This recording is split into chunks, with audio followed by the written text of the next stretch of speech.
Hello, everybody, and welcome to this special edition of GM Sports Report. I'm Grant, and I'm here with my co-host Mason, and we're getting ready to dive into the NFL Draft. We're going to do a special episode on this, so make sure you guys like, comment, and subscribe to be able to see all of our upcoming videos. Mason, this was a crazy draft. Are you ready to get into it and break it down? Oh, absolutely. Yeah, I can't wait to break it down. All right, so we have a bunch of different headlines and stuff we're going to be going over. And we're just going to start off real quick with who our favorite team in the draft was. So, Mason, I'll let you go ahead and start with that. So I'm just gonna keep it biased. I meant this is like my favorite team.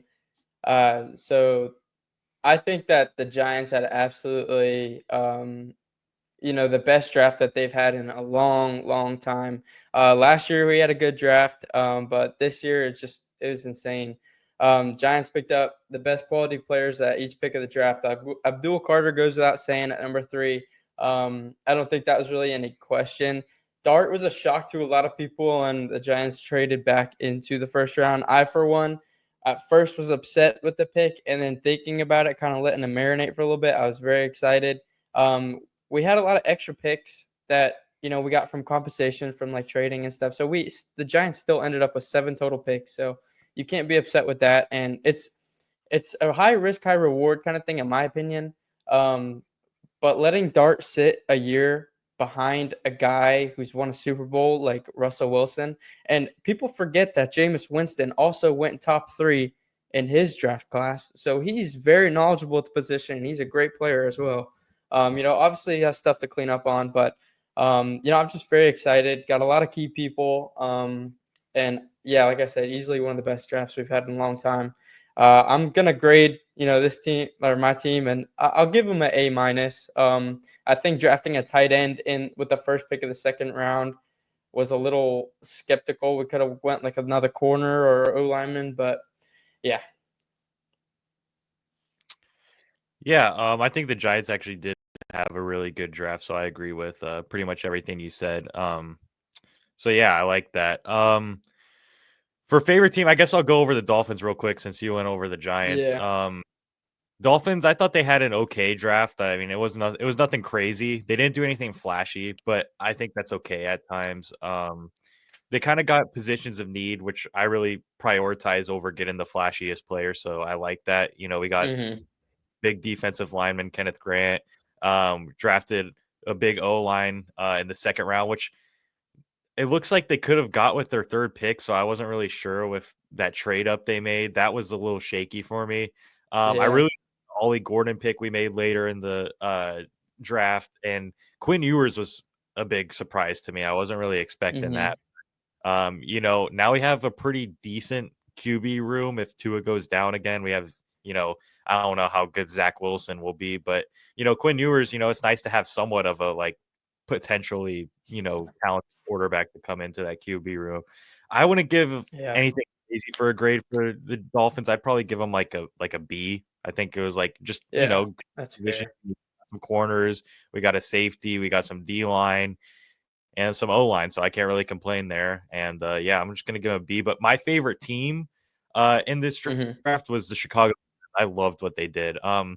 At first, with their first pick with the tight end Colston Loveland, I was like, why are you picking him over Warren? But after doing some research, it actually showed that a lot of GMs actually had him up higher than they did Warren. So looks like that was just a Ben Johnson decision, and I think you got to trust him for right now. This is his first year at the team, Yep. and I absolutely love their second round pick with Luther Burden. I think that's a phenomenal tool to go Oh get yeah. for Caleb Williams.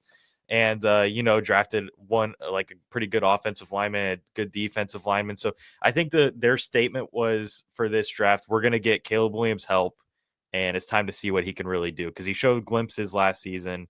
But there's no excuses. I know you texted me that after their Yeah. draft saying there's Yeah. no excuses for Caleb Williams anymore. And I think that they really put the ball in his court with this draft, and I really like their draft overall. So I'd give them an A. Absolutely. Nice. Yeah. Okay. So the next thing we're going to go into is the draft winners, and we're going to provide grades with that as well. So Mason, who are your draft winners? Yeah, so I actually have three, and I'm gonna, talk a little bit about them, kind of why I like them. So my first team is the Falcons. Their biggest issue was defense, and they only had 5 picks, and that's going to kind of come into a little later for another team. But 4 of the 5 of their picks were defensive players who can all make an impact year one. They traded back into the first round to get another defensive player. I think they got an edge rusher their first pick, and then they got a linebacker their second pick. It might be flipped, but either way, both extremely great at their position. And they picked up a steal of a safety in Xavier Watts in round 3, who I thought was going to go a lot higher at a Notre Dame. And then also signed corner Kobe Bryant, who surprisingly was not drafted. I think everyone anticipated him getting drafted, and yeah, I'll give them an A minus. And then another team I liked a lot was the Patriots. They got the best lineman in the draft with the I think it was like the 4th pick with Will Campbell. Listen to this. They had 11 total picks this year in the draft, and they made every single pick worth it. Addressed O-line, picked up 3 of those. They picked up, I think, 2 tackles and an offensive guard, while getting Drake May weapons with wide receiver Kyle Williams and running back Travion Henderson. Yeah, I'm going to give them a B+. I think that they kind of nailed almost every one of their picks. And then Cardinals, I liked I think they shocked a lot of people in this draft, much like Falcons, went extremely heavily on defense. 6 out of the 7 players went and drafted on defense. Range from linebackers to edge rushers to DBs. Got a great corner, Will Johnson, in round 2. He was anticipated to be round 1, but the injury kind of scared a lot of teams off. And yeah, I'm going to give them an A. All right, yeah, I like all of those. For my draft winners, I gave 4 teams an A in my book. I'm a casual when it comes to the whole grading system. I'm not really too familiar with how all of it works, but in my opinion, these teams deserved an A in my book. The first team, obviously, the Bears. I just went over why I think that. My second team being the Patriots. I agree with everything you said. 11 picks. They made all of them count. Will Campbell is an absolute beast. So yeah, they get an A in my book. The New York Giants got an A in my book. I really like their picks they made this year. Abdul Carter, he's looks like he's going to be phenomenal. I really like the Jackson Dart pick after it's like settled down for a little bit and got to think about it for a while. I really like that pick. I love the Camp Scadaboo pick. I think that's a phenomenal. Oh my gosh, yeah, I forgot to mention him. Yeah. So I think the Giants did really have a solid draft, which they absolutely needed. So yeah, they get an A in my book. And then the final team that gets an A in my book, it's not really for like their whole draft as a whole. I just really like this one particular move they did, and that's the Jacksonville Jaguars. I loved how aggressive they were trading up and getting Travis Hunter. That's the exact player they need for their franchise right now, and they went out and made it happen. So that deserves an A in my book as well. So Travis Hunter to the Jaguars gave the Jaguars an A for me. Yeah, I'd like to kind of touch on that a little bit. I absolutely thought that the Browns were going to go Travis Hunter.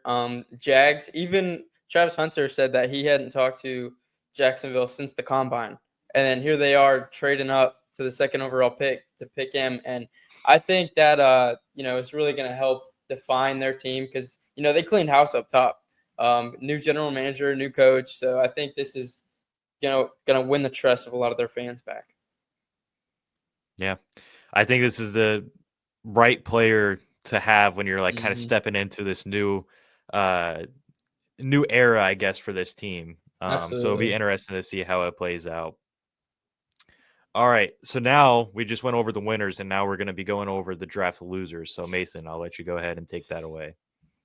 Yeah, so my first team, I've seen a lot of people kind of high on them with the draft, but I'm not very high on them. I'm gonna go with the Saints. I think they had one of the most questionable drafts this season. Started strong with the tackle Kelvin Banks in round 1, but in round 2, that's kind of when things started falling off. One of the biggest breaches in the year with Tyler Shuck. Quarterback, 3rd quarterback taken overall. And I know that we're going to kind of get into this a little later with the whole Shedeur thing, but I think he's genuinely, better of a quarterback. Yeah, there's a lot around him, but Tyler Shuck, I think we've all seen kind of the clips he's done. Yeah. Anyways, they signed a lot of depth pieces rather than immediate impact players. I could be proven wrong with this, but it just seems like they kind of had no clear direction. So I'm gonna give them a C minus. And then the other team I wasn't too high on is the Vikings. I feel like they drafted some good players. Guard Donovan Jackson in round 1, and then Ty Felton in round 3. Other than those picks, players selected, they just don't seem, like I said with who was that, the Saints, like the impact. I just don't think they're going to be too immediate. And they've only had 5 picks, and I knew I said I was going to kind of talk about that. Same with Falcons. But if you're not nailing those picks and being aggressive with what you got, and you're still not getting the best players at the board, I think it's kind of hard to have a great draft with only 5 picks. I'm gonna give them a C minus. All right. Yeah, I like those picks as well.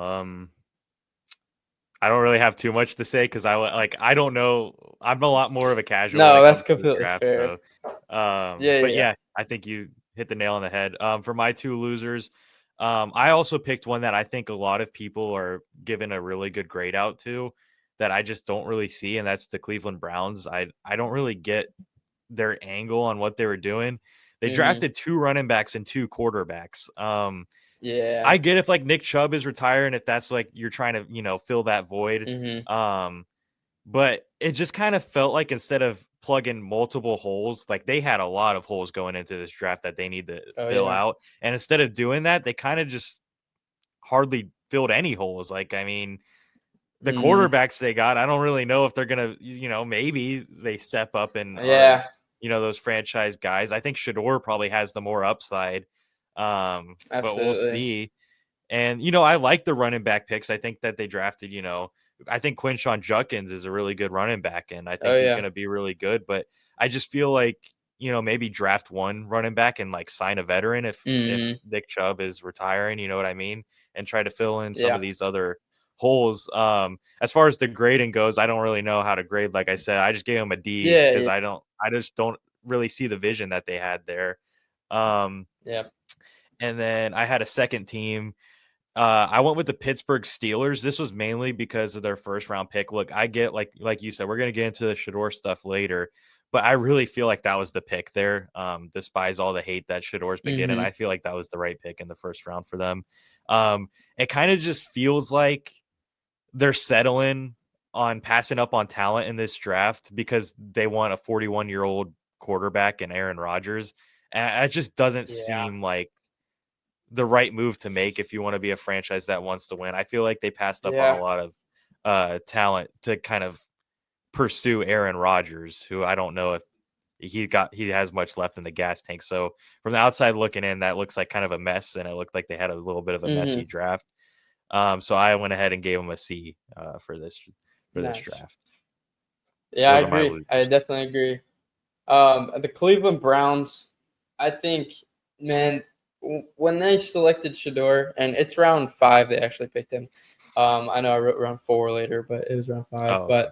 But um, so it kind of felt like a here, man. Dang, we'll get you kind of thing, rather than a like we really want you on our team.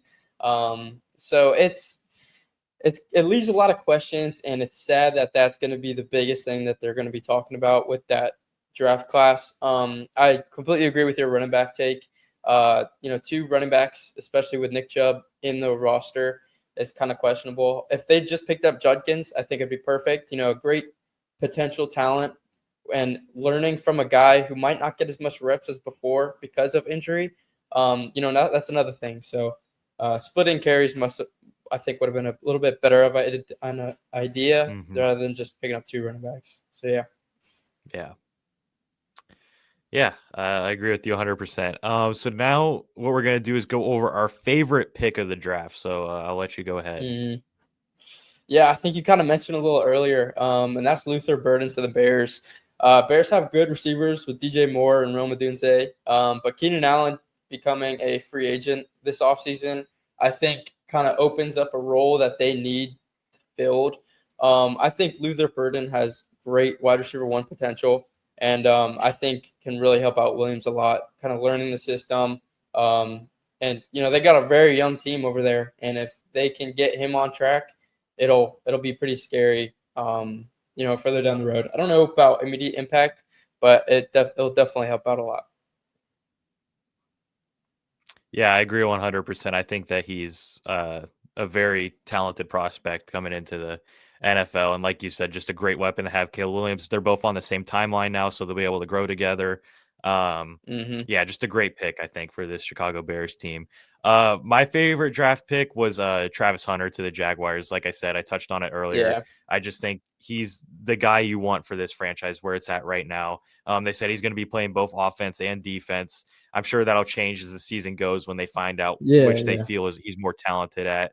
Um, but yeah, I just think this is a phenomenal pick. Very high upside, very high ceiling. It's a winning move that they made, like trading up and going to absolutely. get in their guy. So I Hmm. think Jaguars fans should be excited about that. So that's my favorite Yeah, pick of the yeah, draft. All right. I know this wasn't on the original script, but real quick, I just want to know: do you have a least yeah, yeah. favorite pick that you want to go over?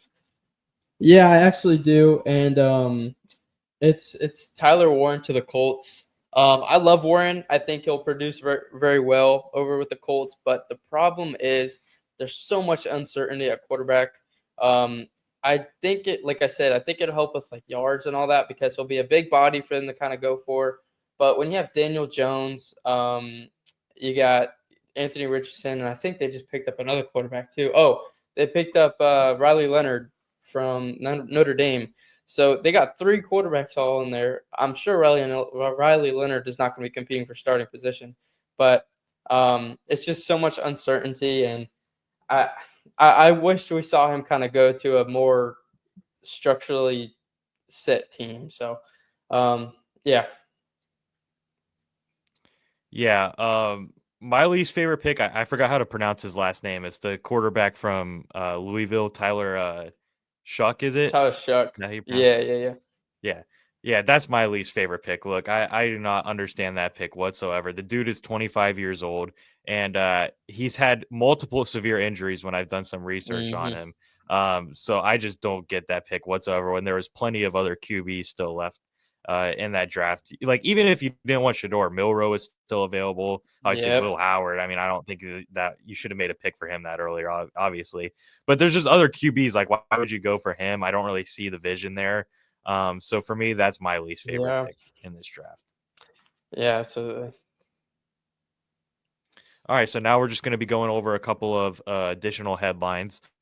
We're going to start out with pretty much the biggest headline that was going around the draft over the days, which was Shador Sanders falling to round 5. I know no one was really expecting that, other than maybe like some like diehard NFL fans Hmm. that have a lot of inside knowledge and stuff like that. But I sure didn't see it coming. So Mason, I just wanted to get what your thoughts on that headline was. Yeah, I think people were really kind of stretching it and making it a lot bigger of a deal than what it was. They're pulling out all these kind of crazy excuses, but at the end of the day, the teams just simply did not want him on the team, and you can't fault the teams for that. They just. I'm honestly surprised how the Browns haven't been more criticized for not taking him earlier. Just because he's on the team now, but it's just they didn't want him on the team. They didn't want to have to deal with that ego. And I saw a report that he would pers like purposely sandbag or tank interviews with teams that he did not want to play on, and teams just knew it. They saw it. So I'm sure once they were interviewed and GMs talk to each other, so they're like, oh yeah, this is what this guy did in my interview. So they just didn't want him, and I think that's all it was. So. Yeah, I don't really have any other opinions other than that. Yeah. For me, as far as the Shador thing goes, I know everyone had him like in the top 3, but outside of individual success and individual statistics, what had Shador really Yep. done that proved for him that he's a top caliber quarterback that should be, wasted or not wasted, Yeah. but should have a top 5 pick A used on him. risk. You know what I Yeah. mean? Like Yep. what has he done? He hasn't won anything in college. Every time he's gone against a big team, he's gotten his butt kicked. And when he loses Mhm. those games, what does he do? He runs into the media room and starts blaming his O-line, starts blaming all these other things instead of taking accountability. I just think there's so many red flags in college that the media tried to cover up that all these GMs and NFL teams saw and like made note of. And like you said, there must have been something going on with the interviews and stuff like that. There's clearly a reason that he fell. These NFL GMs are a lot smarter than fans and media are, so I'm Mhm. sure they're making Yeah. the right decision Yep. when they're passing up on him to the 5th round. Yeah, I don't really have too much to say on it. I just think there's a lot of overreaction. Like, there's people comparing him to Tom 100%. Brady. That's just not Oh even my a god. comparable thing. Like what Not are at we doing here all. with that?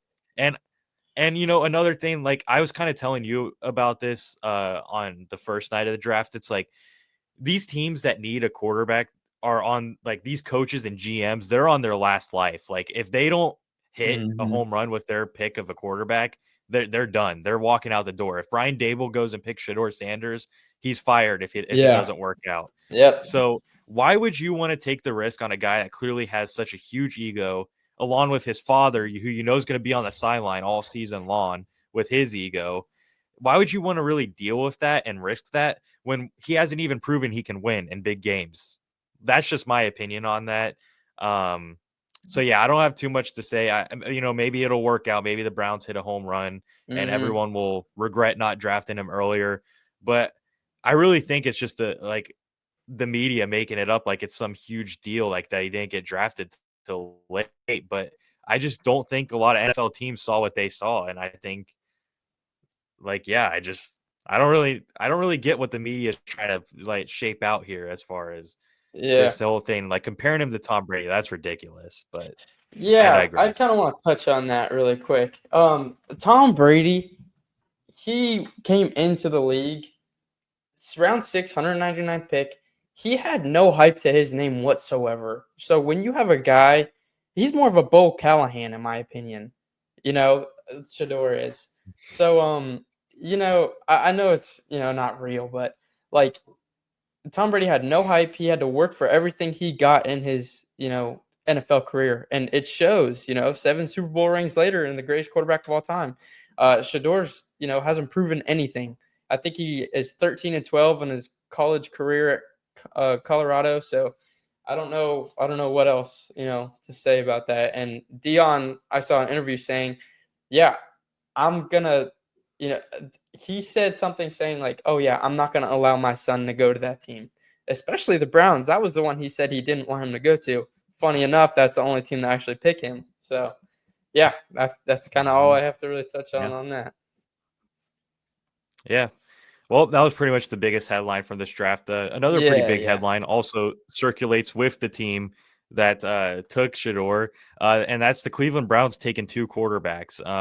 What are your thoughts on that, Mason? Yeah, so they got 5 quarterbacks in that room right now. Flacco, Pickett, um, Deshaun, who's hurt, and then what's his name? Dylan Gabriel and Shador now. So um, we'll see who gets the starting reps. I'm sure there's going to be a lot of competition in practice. So um, yeah, it's going to be very interesting to see. I think the media is going to be Yeah, all over it. yeah. Just a crowded quarterback room, like you said. It's kind of what I was touching on earlier. I just don't get why the Browns were doing that when they could have plugged in other holes of need that they had. I think one quarterback would have been just fine, along with Pickett and Flacco and Deshaun, Mm-hmm. all that stuff. I think 2 quarterbacks is a bit of a reach, but I do get, like, Shador. He does have a high ceiling. There's tools there that show he can be, potentially a really good quarterback. I get that, but like, why not just make that your quarterback pick early in the draft? Mm-hmm. And why take Dylan Gabriel too? Then I just don't get the whole 2 QBs things when they already have 3 in their room right now. Mm-hmm. All right. So now we're going to slide over to the next headline, and that is the Steelers not taking a quarterback early. I think they ended up taking one in the 6th round, or was it the 7th round? I can't even Yeah, remember. they took Will Howard in round 6, 185. Okay, that's what it was. Yeah. Uh, it's just honestly surprised they did that. I thought they were going to either go all over the quarterback situation or just not take one at all because I'm sure they were kind of in communications with Aaron Rodgers.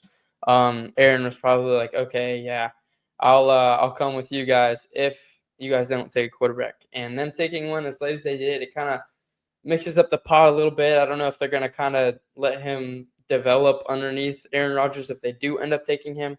They could end up taking Kirk Cousins with the Falcons. He could come over because I know he's still a free agent, I believe. They're over there with Penix. So, yeah, there's a lot of quarterback landing spots for these two guys. So yeah, it's going to be interesting to see.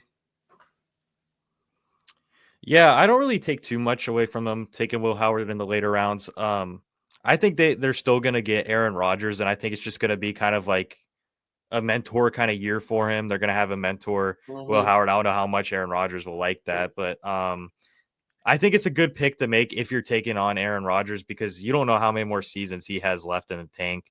And I think you kind of want to get a little bit of insurance. You know, who's to say he won't pop his Achilles on the first play of the season again, and then you're stuck with nobody. So, yeah, I think it's okay to draft a little bit of insurance with Will Howard. I don't think Will Howard's a bad quarterback either. I think, you know, he could have some potential and maybe eventually have his shot. But yeah, I think Aaron Rodgers is still going to come over and start for the Steelers this season. But I don't think it's bad to have insurance with the age that Aaron Rodgers is at. Yeah. All right. And then finally, we're just going to give our overall thoughts on this draft. Yeah. I mean, I absolutely love it. It's one of my favorite times of the year. Just watching, these guys live out their dreams, getting to hear their name called, that they've worked all their lives for, as well as seeing like your favorite team have the potential to completely transform.